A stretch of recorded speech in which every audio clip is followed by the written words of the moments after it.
Assalamualaikum warahmatullahi wabarakatuh. Selamat malam Sobat KPI. Semoga selalu dalam keadaan sehat dan penuh semangat.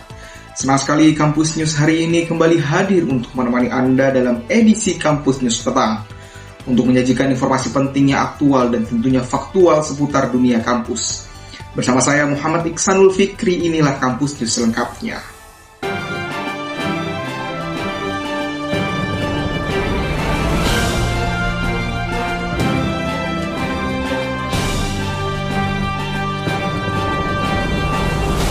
Pada Selasa kemarin, tepatnya tanggal 16 Desember 2025, perkuliahan Teknik Reportase dan Investigasi Berita telah memasuki pada akhir sebelum ditutup dengan UAS yang diampu oleh Dr. Adi Kusuma SIKOM MSI.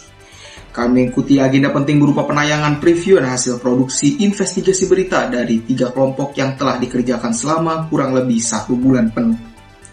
Kegiatan ini menjadi puncak dari proses panjang, mulai dari pembuatan proposal, perencanaan liputan, pengumpulan data, pengambilan gambar di lapangan, hingga proses editing dan penyusunan naratif investigatif dan laporan pertanggungjawaban.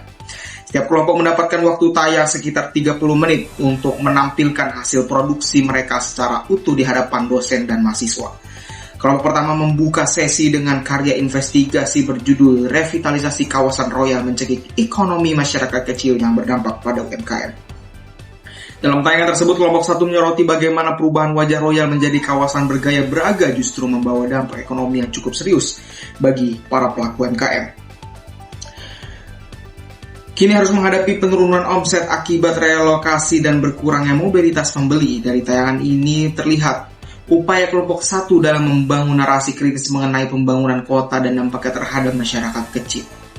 Kemudian dilanjut oleh kelompok 2 yang menayangkan investigasi mengenai peristiwa kebakaran di wilayah Cidokdok, Kecamatan Petir.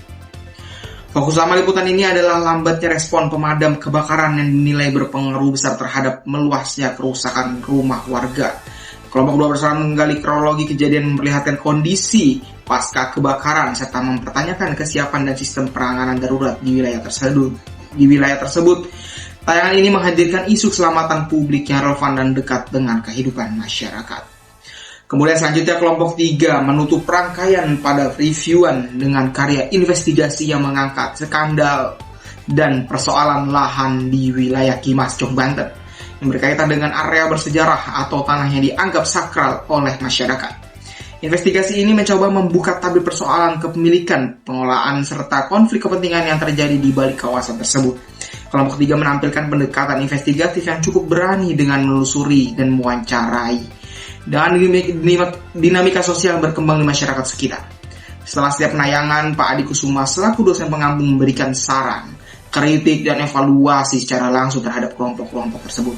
Evaluasi yang disampaikan tidak bersifat menjatuhkan, melainkan membangun dan menjadi catatan penting bagi kami semua sebagai mahasiswa. Pak Ali menekankan bahwa bagian penutup dalam karya investigasi harus diperkuat.